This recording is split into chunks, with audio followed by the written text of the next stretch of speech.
Alright, y'all. Add a little bit of energy now. Alright. This your boy Bruce Lee. Welcome back to the I Am Bruce Lee channel. Before we get started with today's video, like, comment, subscribe, fire. Kick all y'all asses. Like we did the Bengals on Sunday. Anyway.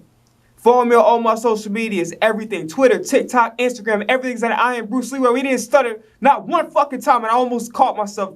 Whatever. I have to keep going.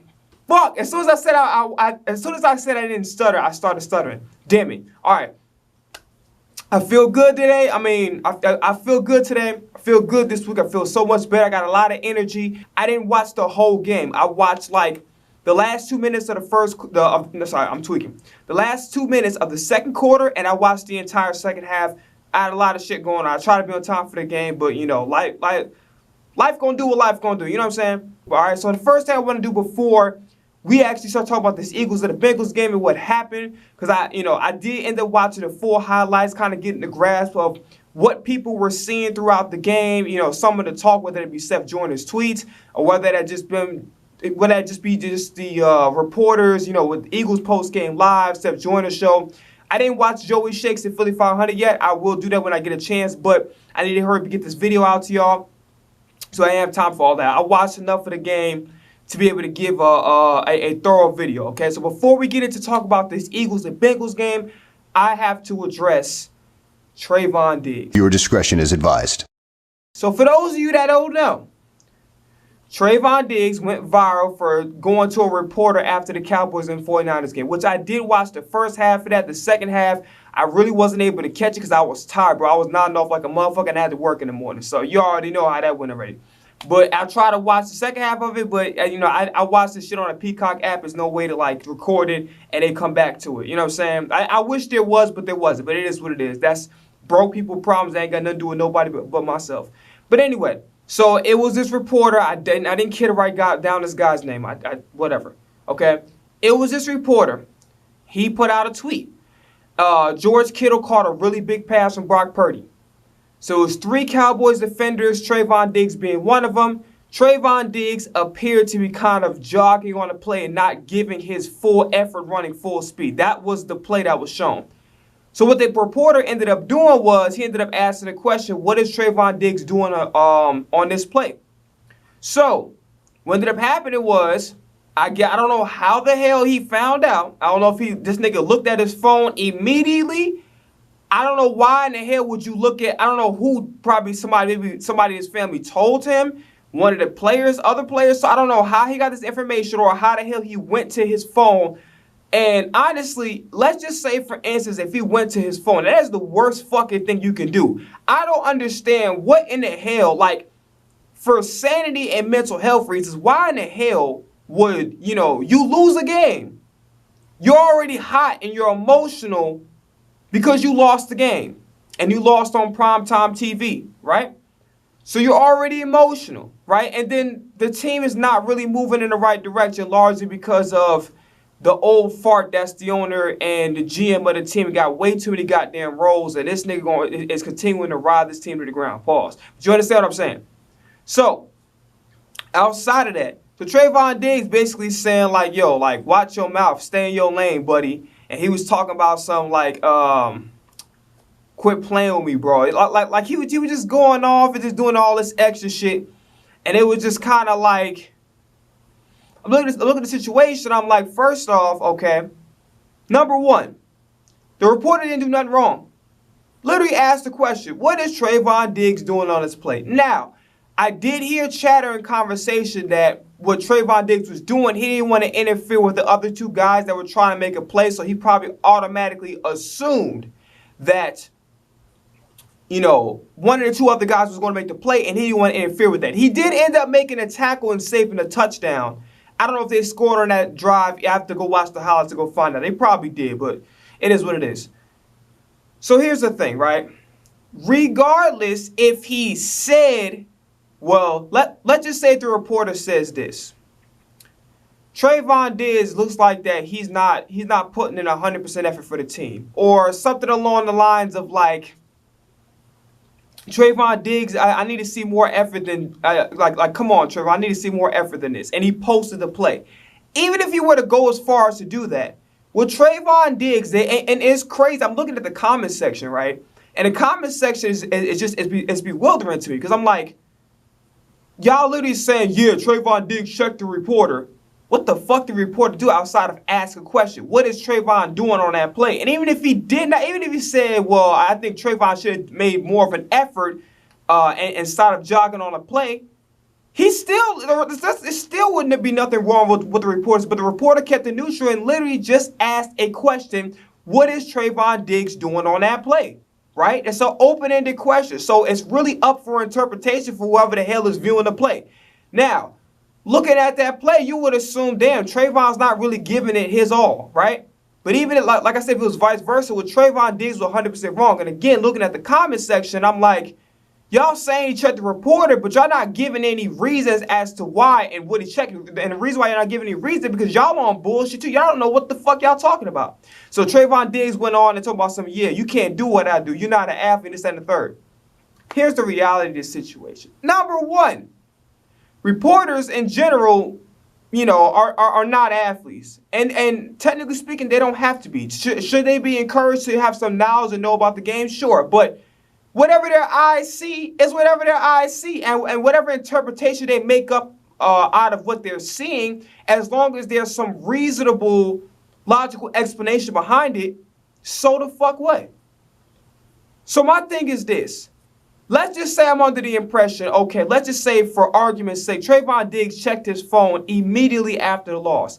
Why the fuck are you checking your phone, first off, right after a loss? Secondly, what the fuck you think was going to happen? What do you think is going to... I mean, motherfuckers must think that just Twitter or Instagram or TikTok just started yesterday. Or Facebook, like people act like social media just started in 2024. Social media's been around for ages, right?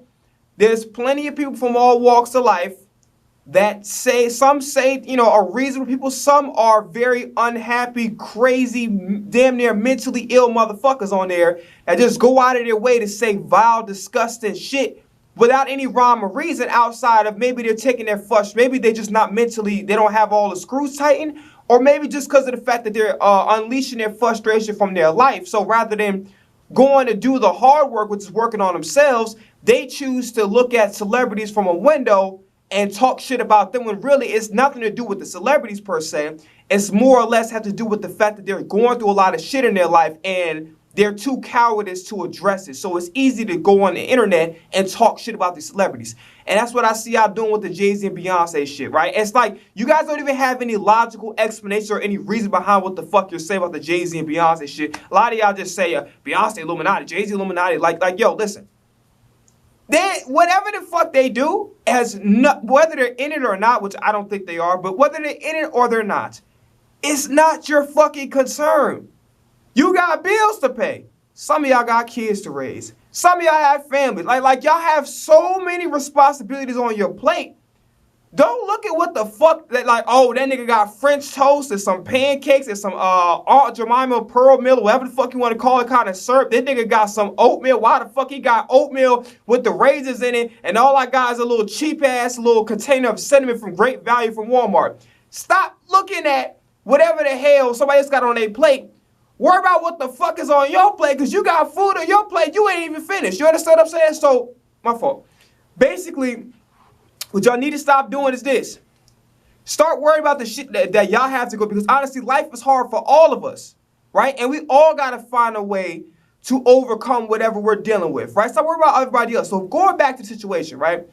So this is what you're dealing with on social media, okay? And reporters, you know, they're going to start shit. But my thing is this, okay? And there's two things I want to talk about. Number one, Trayvon, you're completely out of line for addressing a reporter and basically telling the reporter that unless he's praising you or telling you how good he played, he should not be able to critique, he should not be able to say anything about you or mention your name unless it's praising you or giving you some type of, you know, some type of, I'm about to say credit, but that's not necessarily the word I was looking for. But to admit you at all, it's not that type of situation. It's not a random motherfucker talking about, it's not your team and somebody else. It's a reporter. You are a public figure who's an athlete who gets paid millions of dollars to play professional fucking football, okay? So at the end of the day, fans are going to talk about you. Fans are going to heckle you. Reporters are going to sit up there and say certain things. Sometimes they're going to make shit up. Sometimes they're going to stir things up that aren't there. As an Eagles fan, I've seen what WIPPY and all them little fucking old ass racist farts. I've seen what the fuck Dan Celio does. I've seen this with my own two eyes. As an Eagles fan and as somebody that's kind of went in depth and made content on the Eagles, I see this shit. I've seen how they try to paint Jalen Hurts and how they talk shit on Jalen Hurts, and Jalen Hurts has class, so he doesn't even address it.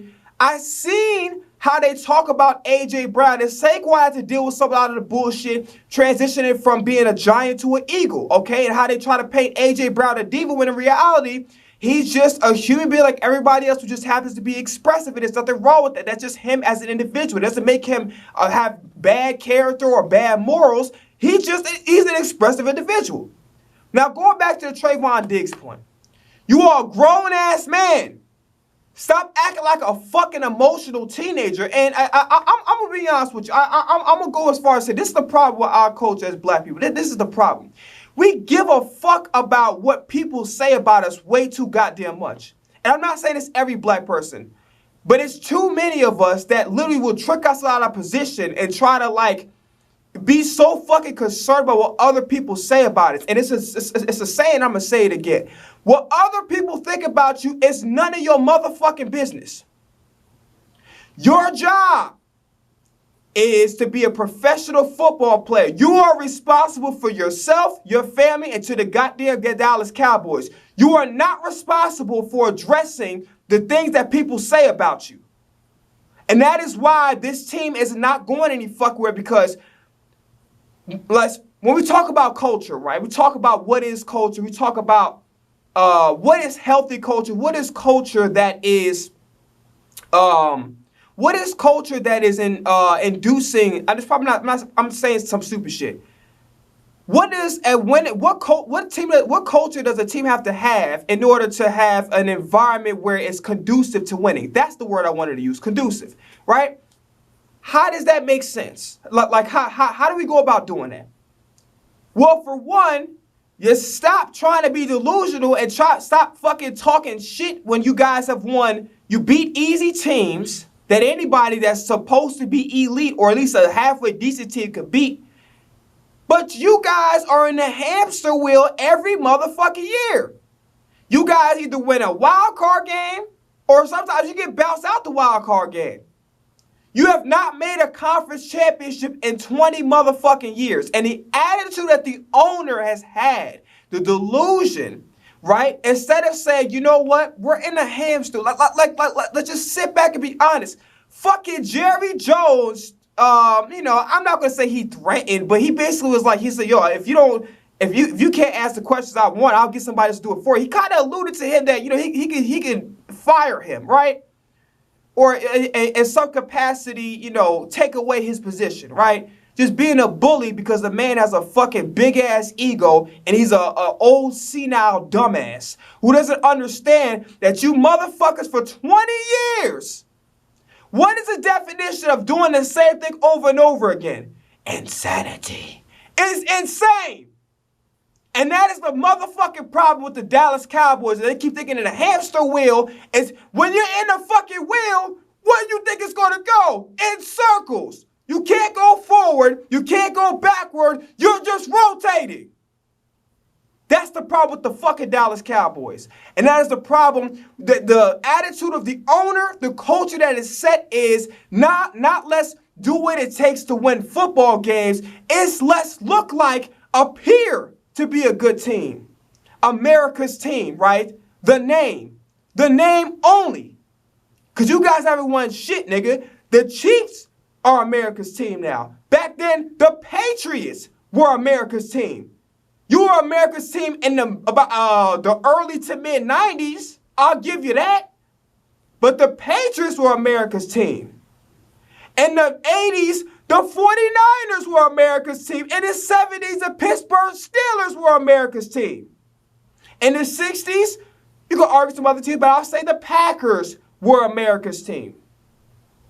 Okay? That's the truth.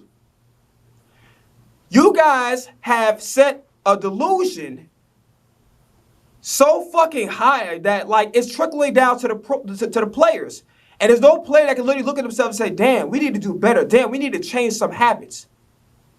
Doing the same thing over and over again, expecting different results, is insanity. And here's another point I want to address. Because not only were you out of line for trying to tell a reporter how to do his fucking job, I'm going to tell you something else. This is the problem with some of our people, especially when it comes to the young black athlete today. The problem with the young black athlete is that they want to be rappers. They want to be gangster rappers. I'm going to tell you what I mean. If y'all remember the viral clip that went on with LSU and them kids, you know, making all them gun sounds, doing all this fucking gun gyrating and shit like that, you know, trying to adhere to the YN stereotype, so to speak. These kids, you know, this generation is getting progressively worse and worse and worse. It's like, you know, as a professional athlete, you were expected to carry yourself in a professional manner. It was required of you to be in a professional manner. It doesn't necessarily mean that the professional way you present yourself is the only facet of you as a human being, but you were taught and you were raised by your parents, which isn't, I'm not gonna lie to you, it's not a lot of raising going on with these young men and women. That's why you see these young kids out there with a fucking belt after games. When everybody's supposed to shake hands and it's sportsmanship, you got a young kid with a fucking belt smacking the opponent's ass, and it's supposed to be fun. Now, I ain't gonna lie. It's a little funny. It's a little funny. Ha ha. It's a little funny. I ain't gonna lie.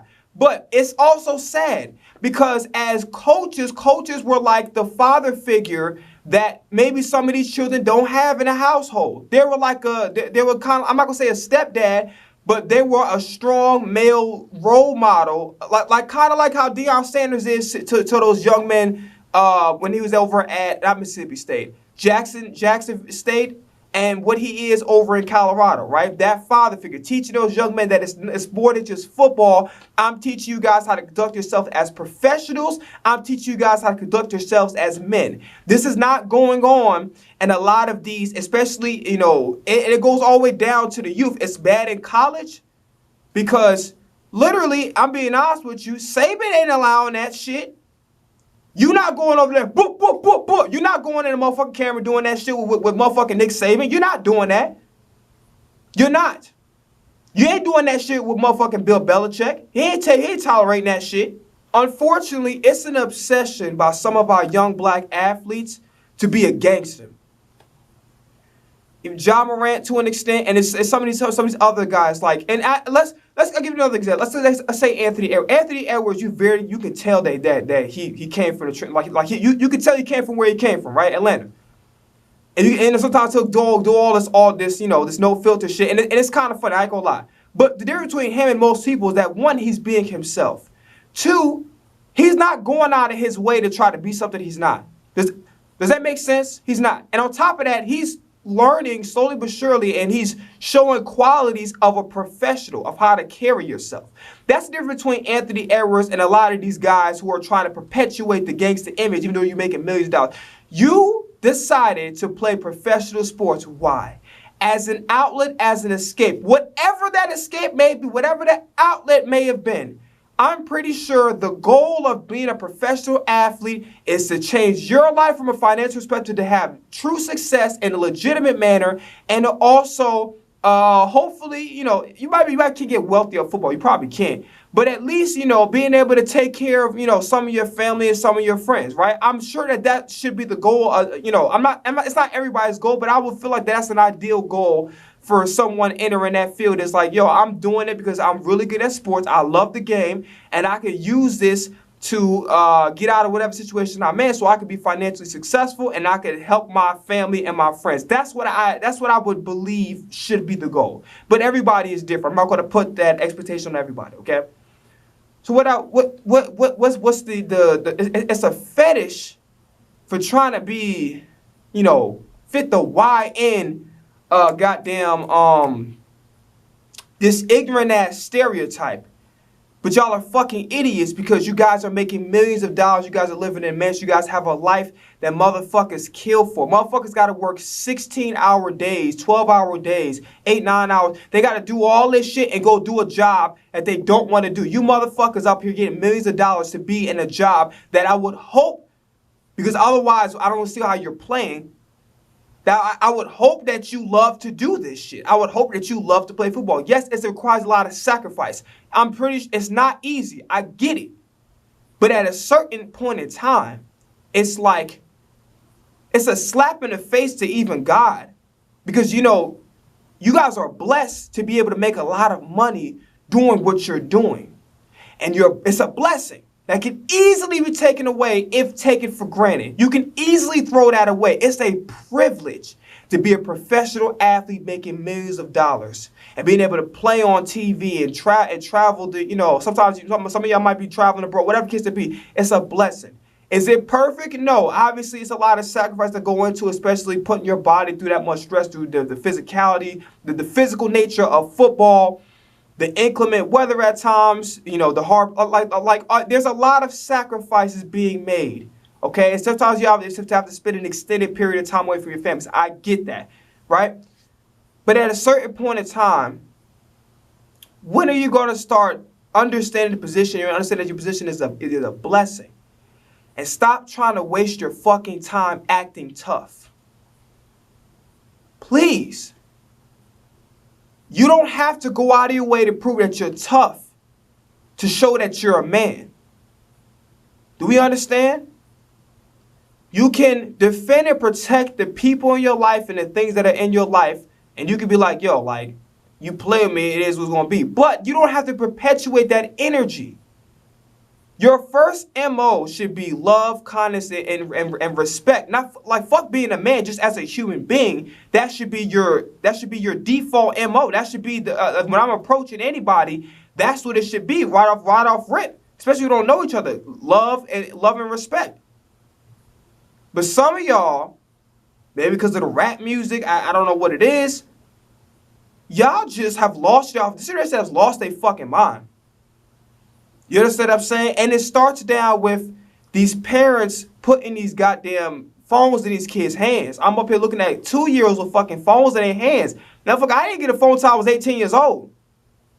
So I'm in grocery stores, department stores to get 2-year-olds. I don't give a fuck if it's Peppa Pig with that motherfucker. We gotta allow these young men and women to interact with their environment, go outside, play on the swings, play on the monkey bars, follow some wood chips and start crying. But like, boy, get your ass up. We gotta let them interact with other kids their age so they can develop social skills. We're not doing that in this generation at all. So there's a fundamental problem. And here's the thing, right? A reporter is not a physical threat. He's not a physical threat. He or she, whoever it may be, is not a physical threat. So no matter what they say or whatever article that they publish, and yes, you can get mad about it, fine. That's how you feel about it, whatever. But they're not a physical threat. So why do you have to go as far as trying to be a tough guy with them? It doesn't make sense. It makes you look stupid. They're not going to do anything to you. They're not going to physically harm you. They're not a threat. They're just sharing their opinion. Some of it might be valid. Some might be invalid. Who gives a fuck? What does that have to do with you doing your job? Now, this is what we're going to do right now, because I'm tired of the bullshit. We're about to look at Trayvon Diggs' stats right now, because I'm going to give this nigga something to be mad at. Hold on. And by the way, sir, you're the only elite corner I know that literally, I think the purpose of being a corner is not to allow yards. Quinyon Mitchell's a perfect example of that shit, and so is Cooper DeJean and some other people, you know, that I'm not mentioning. And Trent McDuffie and you know, the elite corners in the NFL. Patrick Surtain, Sauce Gardner's having a so-so year, but like, you know, that's the purpose of being a corner. Like, Darrelle Reeves is the Champ Bailey's the word of Deion Sanders. The whole purpose of an actual corner is not just to catch interceptions. It's to literally stop the other wide receiver from getting yards. So if you allow fucking 150 yards out of a wide receiver that's targeting your side, you'd be like, oh, I can get interceptions. That's not the purpose of playing corner, sir. So let's look at Trayvon, since he want to be a tough guy and want to get mad at something, I want to find a reason to get mad. Hold on.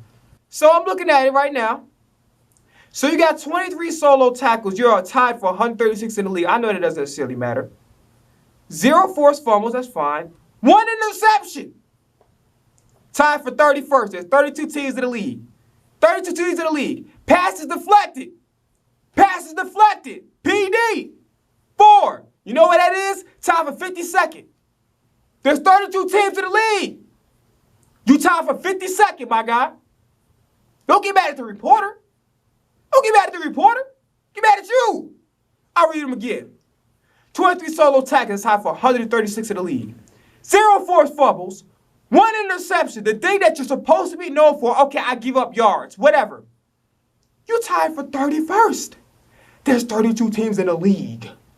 You're tied for 31st. You're supposed to be in the elite corner. You're tied for 31st. Crazy. 4 passes deflected.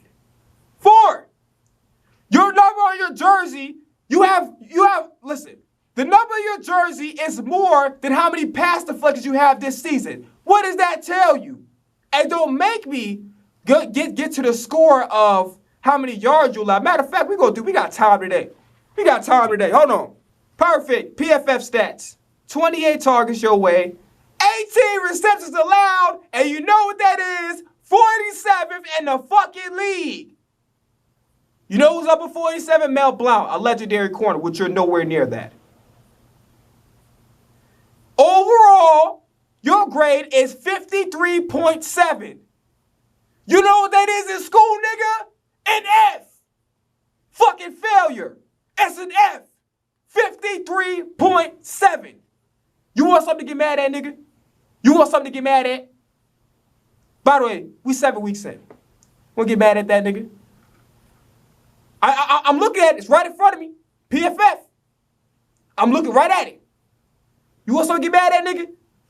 Play better, nigga. Stop trying to act tough for motherfuckers who you know for a fact they're not going to. You're a professional athlete making millions, all right? Cool off somewhere, get mad, go knock over some Gatorade stands. I don't fucking know. Go beat the shit out your helmet to the fucking mouth guard fall off. I don't know what to tell you, bro. Go knock down somebody's fucking Microsoft Surface Pad or some shit like that. Go do something like that. So for those, in case y'all didn't miss the Trayvon Diggs segment, and receptions allowed, he's 47th. He's 47th. And his overall grade is 53.7. He's supposed to be an elite corner, right? He's supposed to be an elite corner. Is he supposed to be an elite corner? Yes or no? Is he supposed to be an elite corner? Yes or no? Fuck you talking about? Stop acting tough with reporters, sir. I tell you what's tough. Start practicing tough. Get your ass on a jugs machine, bro. You and Quayon Mitchell, I love Quayon Mitchell, but get your ass on a jug machine. Do that. Start watching some Darrell Revis highlights. Start watching some motherfucking Champ Bailey highlights. Start there. Because the purpose of a corner is to not allow any yards. Matter of fact, do yourself a favor. Watch one of your peers. If Champ Bailey, Darrell Revis, you know, that might be not your generation. I'll tell you what. Watch one of your watch Patrick Surtain a second. Watch Patrick Surtain a second. Watch that. Act tough with fucking practice. Practice hard. Stop acting hard. Practice hard, nigga. Fuck is you talking about? Now we're gonna move on to Anthony Edwards. Sorry, my fault. Excuse me. Anthony Richardson. Move on to that. Then after that, we're gonna get to the game. You know what I'm saying? Because I'm not here to talk about these other niggas. I'm talking about my team. My team won. That's all that matters. Now, Anthony Edwards. Anthony Richardson. So he tapped his helmet up, and I believe it was on a third down and a goal line. It was important. It was a divisional game. I'm trying to let me figure out who did it. I don't know if they faced the Texans or the Jaguars. Hold on one second. Yes, it was the Texans. So he tapped his helmet out, I guess, after he got tackled or whatever. Now the tackle, at least from a bird's eye view, not bird's eye view, but at least from us watching television, it didn't seem that bad. It seemed like he could have continued to play, but he tapped his helmet, right? And then on top of that, there was a quotation or whatever. Actually, let me read it off to you. I would like to read that off to you. I don't necessarily look at numbers, Richardson said. It said, oh, Michael Vick didn't have a great completion percentage his first couple of years, and he's probably one of the greatest quarterbacks to ever do it. So I don't necessarily look at numbers. I just look at each play for itself. Brother, let's take a look at Michael Vick's stats since we want to play that game. And we're going to do the Falcons because, all right, I ain't going to lie, my point kind of fucked up because he completed 44.2% of his passes in 2001. 2002, 54.9. Okay. Now, we agree that Anthony Richardson is in his second year, right? 54.9. About 55%. Rounded up, 55. Next thing, 50. Let's say 56.4, 55.3, and 52.6. Where the fuck did any year did he end up throwing for 44% of his fucking passes?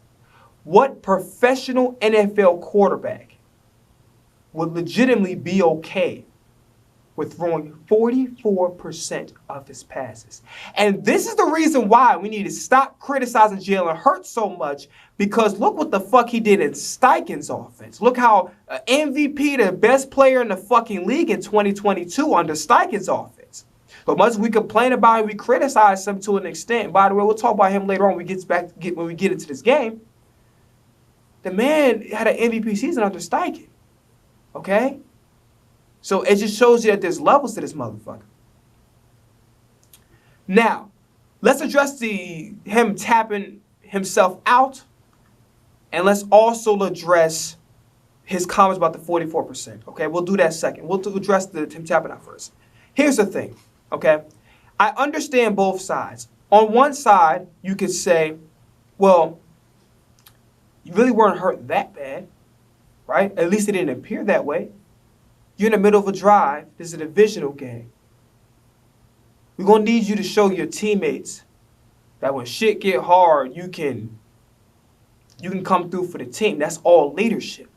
Because once a team doesn't respect you the same way the Cowboys don't really respect Dak Prescott, I'm going to keep it real. That's just what it is. They call him out his name in practice. I mean, do I really need to pull up the footage? Do I really need to bring my receipts now? Do I need to bring my receipts like I'm filing for taxes? Do I really need to do that? All right. That's what I thought. Now, see how they don't respect Dak Prescott?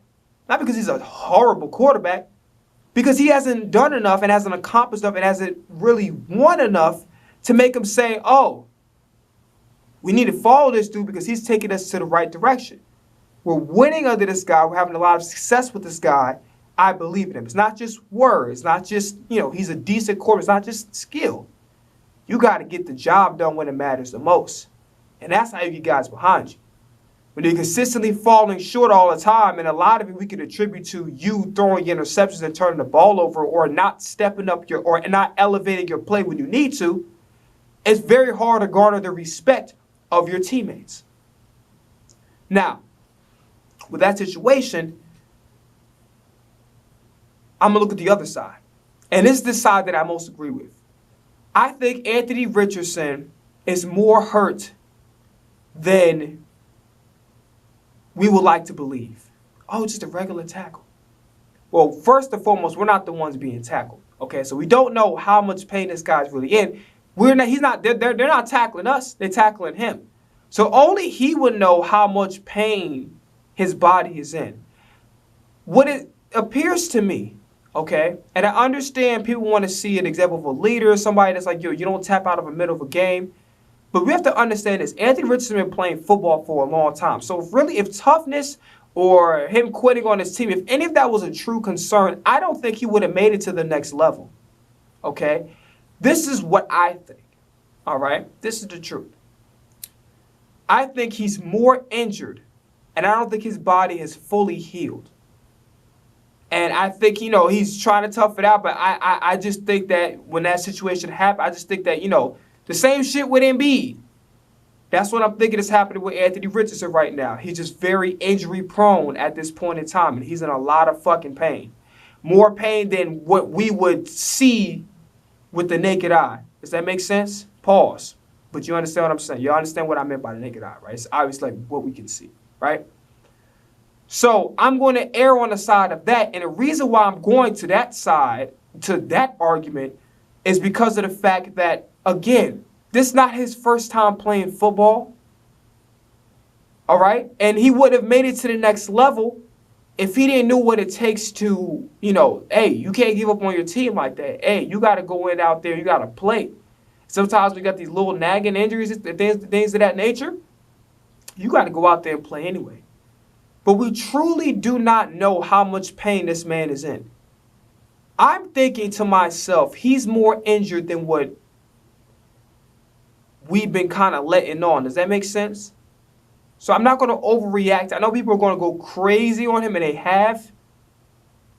But I don't think it's a situation where it's a toughness issue. He's being a coward. He's not being a leader. He's failing the team. He's failing the city. He's failing the family. I don't think it's that time. I think it's a situation where he really has a lot of injuries that have not healed, and it's taking a toll on his body. And I truly don't think he's healthy enough to even be out there. And that's the truth. That's the reality of the situation. Could I be wrong? Yes. But I'm going to go with that point of view. I think he's in a tremendous amount of fucking pain, and I genuinely don't think he really should be out there playing. That's the truth. On to the 44% thing, which in a way, him saying this would kind of negate my point and kind of would move to the other argument that he's just, as a leader and as a quarterback, he's failing right now. He's failing his team. He's failing himself. He's failing the city. This argument about to present, okay, with Anthony Richardson, the 44% thing. Sir, that is like me. Let's just say, for instance, I got a D, right? I got a D on a test. A D on a test is not good, okay? Even if you pass, it's not good. You want B's and A's. You want A's and B's, preferably an A, but you really want A's and B's. That's like me saying, well, Chris Farley got a D plus and Tommy Boy. D plus? Oh my God. I passed. I passed. Oh man, I got a D plus. I'm gonna graduate. I wish we'd known each other. This is a little awkward. I'm gonna graduate. D plus. It's a lousy excuse. And the numbers don't even really add up to your point. There's been some times where he completed 40%, I think 2001, right? But you're in your second, third year in the league, his second year. Brother, the keys of the franchise are in your hands. This is a young team. It's a young development team. It's time for you to step up and rise to the occasion, sir. And it's time for you, when you're not playing well, because 44% is atrocious. Atrocious.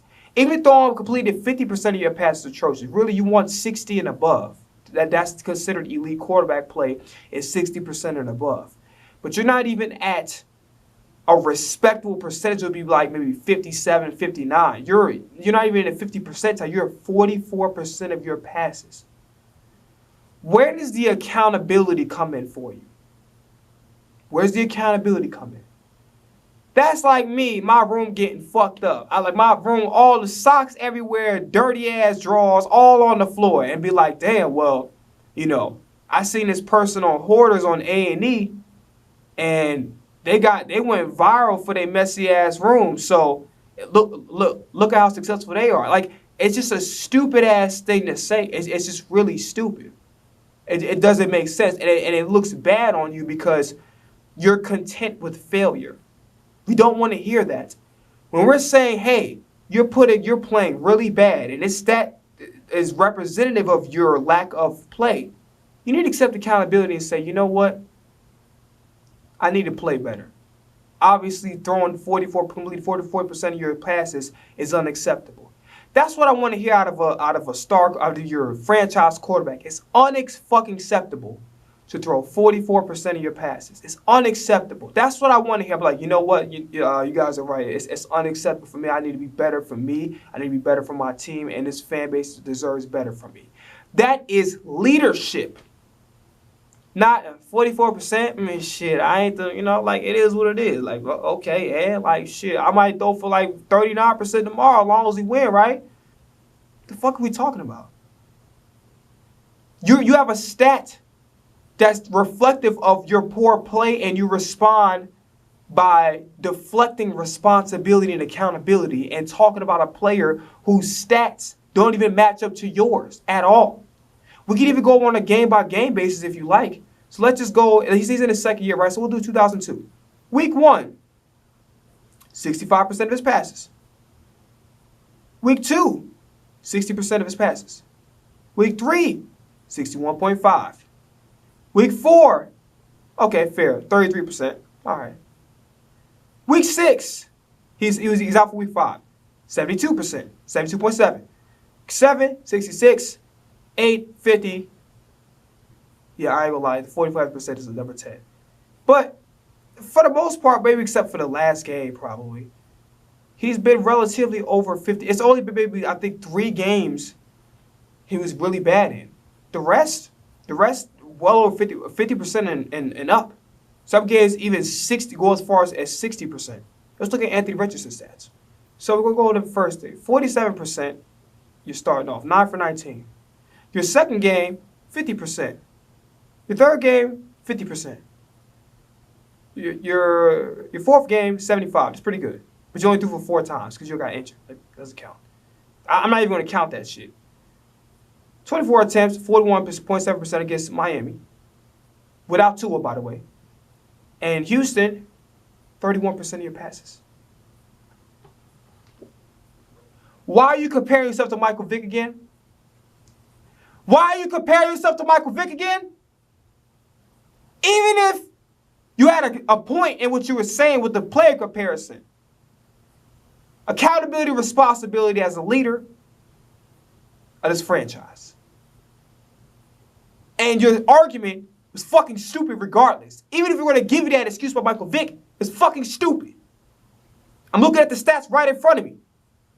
What the fuck are we talking about, Anthony Richardson? What are we talking about? What are we saying?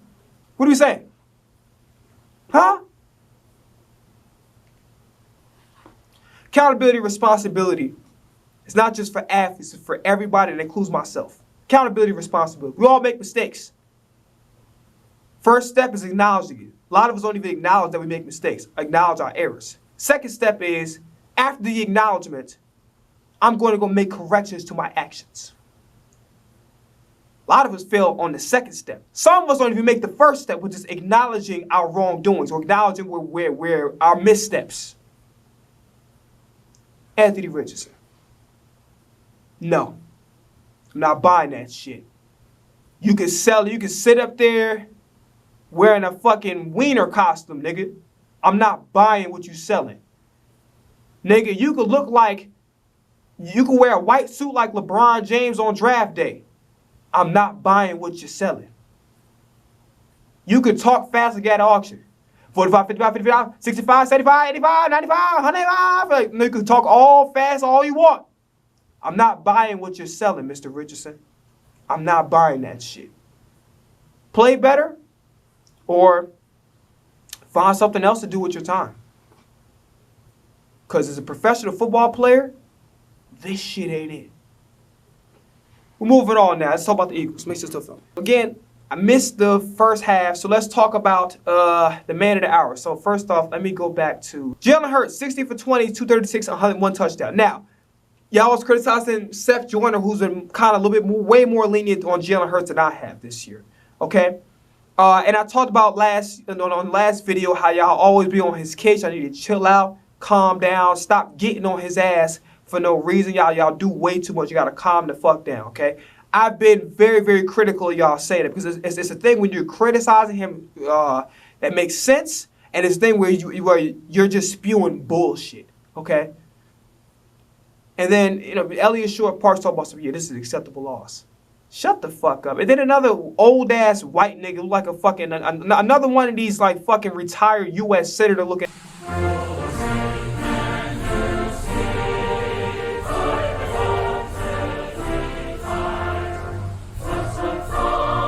These motherfucking little house arrests. This motherfucker like the nigga that, like, is the first person to put a signature on a fucking census. Stop the bullshit. Old ass prick, nigga. Go in the nursing home. Go fucking stuff your face with some green pudding and go fucking flirt with the nurses. Shut your old ass up. Shut the fuck up, nigga. Ugly ass. Now I swear to all these fucking old ass niggas who could barely see and shit be like, is this the man who wrecked the buffet, man? Shut the fuck up. All that smoking to wreck your eyesight, nigga. Shut the fuck up. Stop talking. Shut up. All these niggas, shut up. Chase Daniel. Matter of fact, you can shut up too, nigga. Fuck you talking about. Always hate on that. He gotta do the basic things right. Nigga, he didn't play bad that game. You know what I'm saying? So I was confused. I'm like, he doesn't have to throw the ball a lot because Saquon's whooping ass. And he's efficient with his passes. What more do you want? And I love Mahomes. My GOAT. My favorite player of all time. Past or present. My GOAT, my favorite player. He's interception prone at times. He'll do some shit and be like, what the fuck? Why would you do that? Why are you throwing, like, you're literally turning, you're just giving the other team the ball. What the fuck are you doing? There'll be some times where, like, damn, the refs definitely been, you know, they had a, you know, little dude from cross street, let me hold it down. You know what I'm saying? On that type of time. You know what I'm saying? A little bit of, you know, hand-to-hand action. It ain't just a hand, it's a handshake with, you know what I'm saying? A little slippy little 20. Hey, man, listen. Don't call that PI. You know what I'm saying? Like, it's been a little bit of questionable missed calls and some either missed calls, which would be bad calls, or some missed calls. So, either way you want to slice. You know, this is not the cleanest undefeated streak the Chiefs are going on. But I'm happy because my GOAT, my favorite player. So, hell, if the Eagles ain't winning, the Chiefs is winning. That's, you know, I'm cool with that. But my Eagles is winning now. That's all that fucking matters. So, Ellie Short Park's almost an acceptable loss. Motherfucker, the gauntlet last year, we beat the Chiefs. Regardless of what it says, a drop pass or not, we beat the Chiefs. And we beat the Bills. And Jalen Hurts, guess who was the man of the hour? Guess who was the man on a NovaCare complex campus? Jalen motherfucking Hurts. Jalen Hurts was the man on campus, okay? Jalen Hurts. Overtime comeback. Brandon Graham called it out. He said, oh, y'all don't know.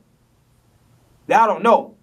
Y'all gonna fuck around and find out today. The only thing I would say about Hurts is, number one, there's no acceptable loss. If we can beat a team and we're facing them, we can beat any team in the league until game time comes and we're losing. We can beat any team in the league. And we have this, bro, we got the most talented roster in the NFL. The only other teams you would probably have in consideration with us as far as talent perspective is Detroit, maybe Atlanta, but not really. But Detroit, Atlanta, I guess. We're talking about total team talent. Dolphins, when they have Tua, I guess. I said the 49ers already, but they don't have Christian McCaffrey. But 49ers with Christian McCaffrey, the most talented put together rosters, and even fucking hell, the Pittsburgh Steelers.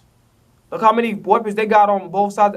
They probably need a little bit more wide receiver help with George Pickens, but you know what I'm saying? Defensively, they stack. But, like, we have the most talented roster in the NFL. So there's no such thing as an acceptable loss. What the fuck are you talking? We have the best corner in the draft. And we got a guy in fucking Cooper DeJean who might be the greatest white cornerback we've seen since fucking Jason Sehorn. And that's saying a lot. That's saying a lot. All right? So I know fucking such thing as acceptable losses. You know what's not acceptable, motherfucker? How you wrote a disparaging article about Djax and motherfuckers called you out on it. And in years past, instead of apologizing like a real man, your bitch ass decided to disappear. And then when training camps, like, oh, hey guys, how you doing? You fucking Dan Orlovsky looking ass reject. And I like Dan Orlovsky, but I gotta keep it real. You a fucking bitch. You wanna know why you're a bitch? Because at the end of the day, motherfuckers called you out as a wrongdoing, as a man to man. You were wrong. Accept accountability, responsibility. You did not. You literally sat up there and you disappeared off of social media, and you came back like you ain't like you ain't caught doing shit. That's like motherfucking Diddy. We saw what happened with Cassie and shit. Motherfucker come on the internet and be like, yo, what's up, man? So did y'all stream that album yet? Y'all listen to that song with Ty Dolla $ign and Kehlani? Oh yeah, that motherfucker hit for sure. Yeah. Bad boys. We ride together, we die together. You know what I'm saying? Like what the fuck? Like come on, man. Like stop. Like, nigga, we just saw you beat Cassie in a fucking hotel hall. Like, you can't just sit up there and act like everything all right. It's not all right, nigga. Like, what are you doing? All right, cool. So I'm going to try to hurry up. We'll speed up a little bit. So Jalen Hurts played phenomenal. Best game of the season, 16 for 20, 236 yards, 1 touchdown. Also had 3 touchdowns on the ground, 10 carries for 37 yards. Phenomenal game. The only thing I would say that was really bad, he shouldn't have threw that pass to Gainwell. Oh my God, that was really that was egregious. I'm not going to lie to you. That was horrible. Seth Jordan called that on social media. I didn't see it until I had to watch the highlights. When I seen it, I'm like, oh my God. Like, that probably was the worst thing I've seen him do in 2 weeks. So at the end of the day, he's okay. You know, horrible mistake. Horrible. And he should have never threw that fucking ball. But, you know, at the end of the day, 4 fucking passes, and you're efficient, and you got a 132 quarterback rating, you got 3 rushing touchdowns. Why the fuck? 4 touchdowns total? Why? And you made fucking beautiful the throw to Devontae Smith. Let me tell y'all something right now about Devontae Smith, my favorite wide receiver in the league, Slim Reaper. Let me fucking tell you something. Let me tell y'all. He's not a top 10 wide receiver.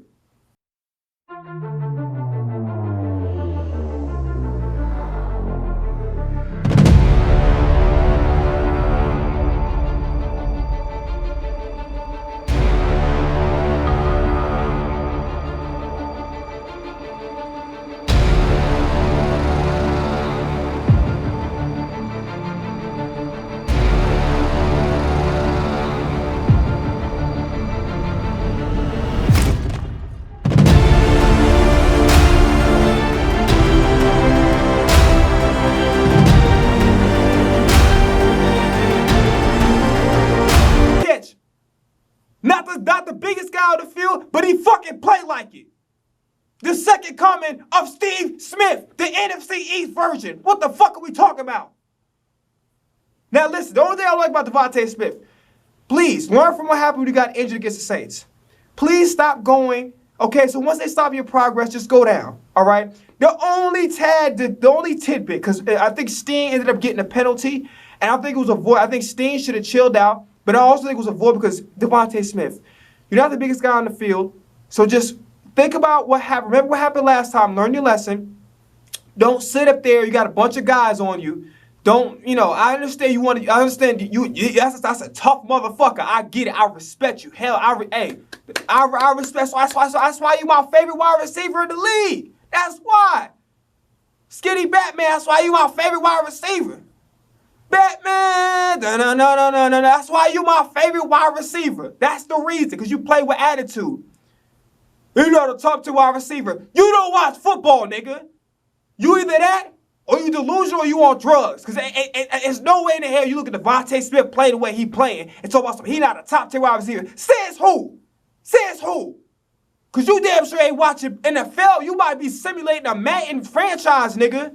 Because you ain't, maybe you might be, you know, having Devontae Smith as the franchise on whatever, you use the controller him, and he probably fucking up because you don't know how to play the game. Not the real life Devontae, not the one that came from Alabama, won the Heisman, and was the most highly touted wide receiver in years.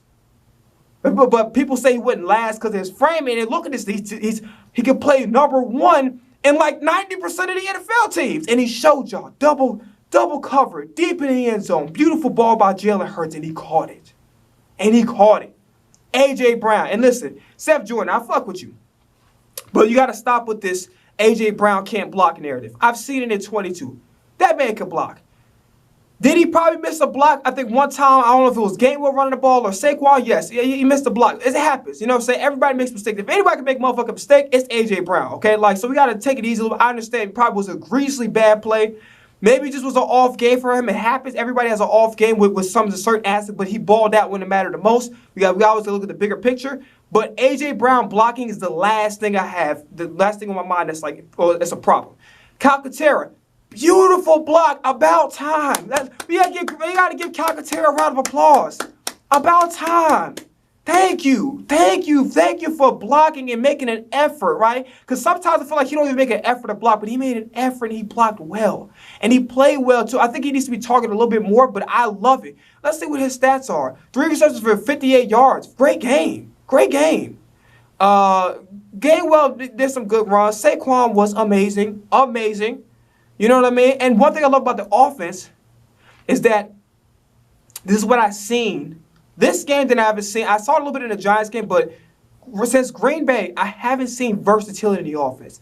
By the way, it's a good chance Van Sumeren might be like a part-time fullback. I don't know. I didn't mention it. I covered it a little bit, but I didn't really go into depth into it. But he might be making a switch over from linebacker. He might play linebacker, I guess, in an emergency purposes, but I think he might be a full-time fullback in this offense. He might not be in all the plays, but in certain packages, they're going to throw him in there because he's blocking well. He did it again this time around. And hell, he's fast enough and athletic enough, he could probably carry the ball. Especially in a goal line situation. Just imagine, right? You got to deal with Jalen Hurts and the tush push. Saquon Barkley. Now you got to deal with big-ass Van Sumeren at the 1-yard line? They don't know. I do a little play action bootleg. He coming out the flats. Y'all ain't ready for that. Y'all ain't ready for that. Y'all ain't ready. Y'all ain't ready. All in your face. Nah. But y'all ain't ready for that shit, man. Stop playing. But yeah, one thing I was pissed off about, Nick Gates. What the fuck? Like, bro, you did not need to hold on that one. This bro took a touchdown to ship. We would have been beating the brakes. By the way, Detroit beat the brakes off the Titans. I didn't see the game, but I saw the score. Man, Detroit, man. Shout out to Dan Campbell and those guys. But we should have destroyed them. We kind of did. The first half, Joe Burrow was just kind of just slinging the ball intermediate routes. That's coming to the territory to come to the scheme. It's just too much cushion at times. And I think that, Joe Burrow being an elite quarterback, despite the fact that y'all going to criticize him, his stats are pretty good, and he's still elite in my opinion. They just got to start getting it done when it matters the most. They got to start getting those wins. And T. Higgins was out, and other people say, well, y'all wouldn't want a T. Higgins. But let me tell you right now, the operation was exactly the same. At the end of the day, their defense couldn't even stop our offense, period. And by the way, shout out to Fred Johnson. He played so much better. Great job on, great job blocking on Hendrickson, who is an elite, my fault, my shit's taken.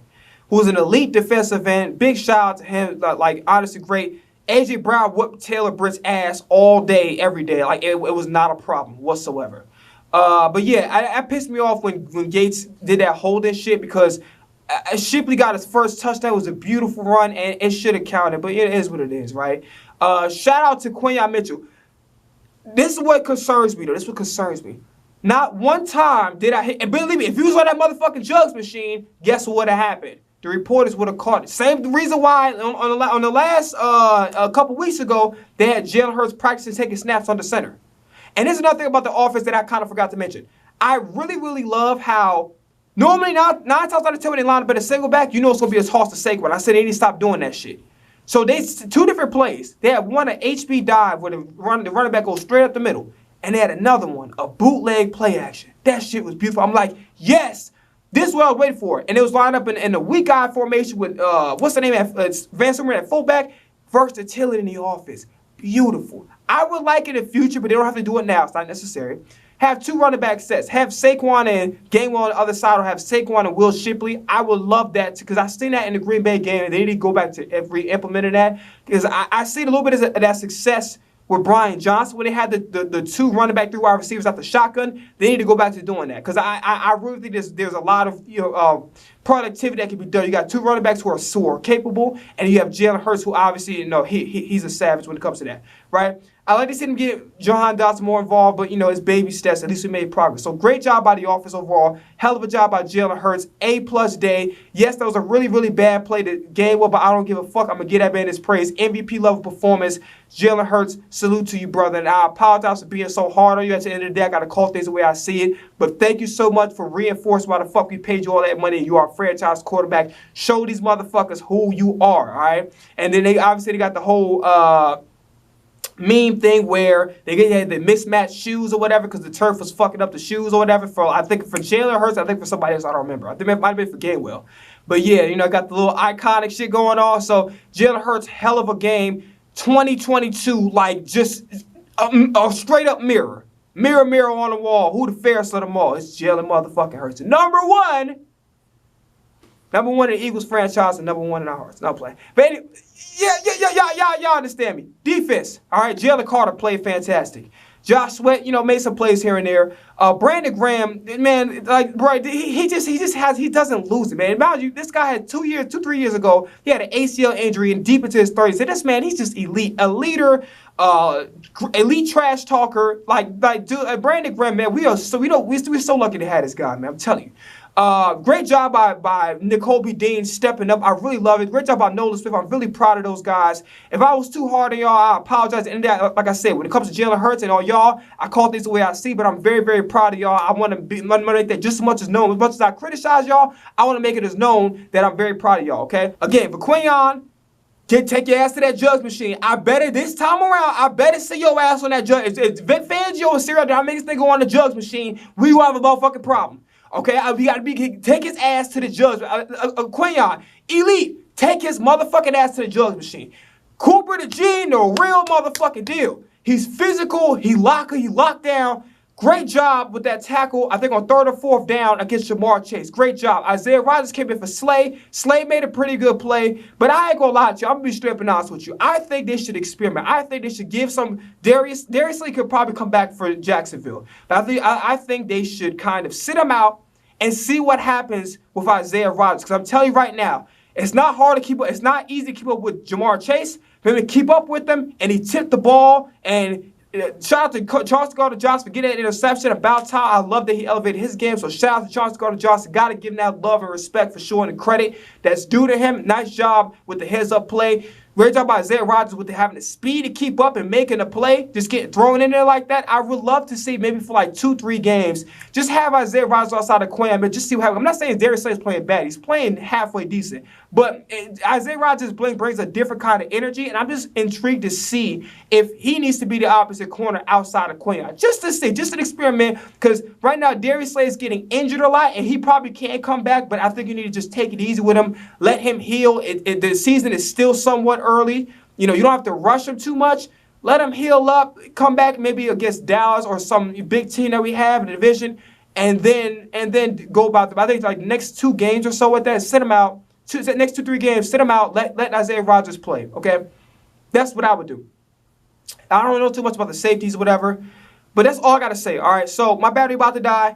I guess I'll see up with the Jaguars. Now, as far as recording is concerned, I'm gonna be honest with you guys, and this is the truth.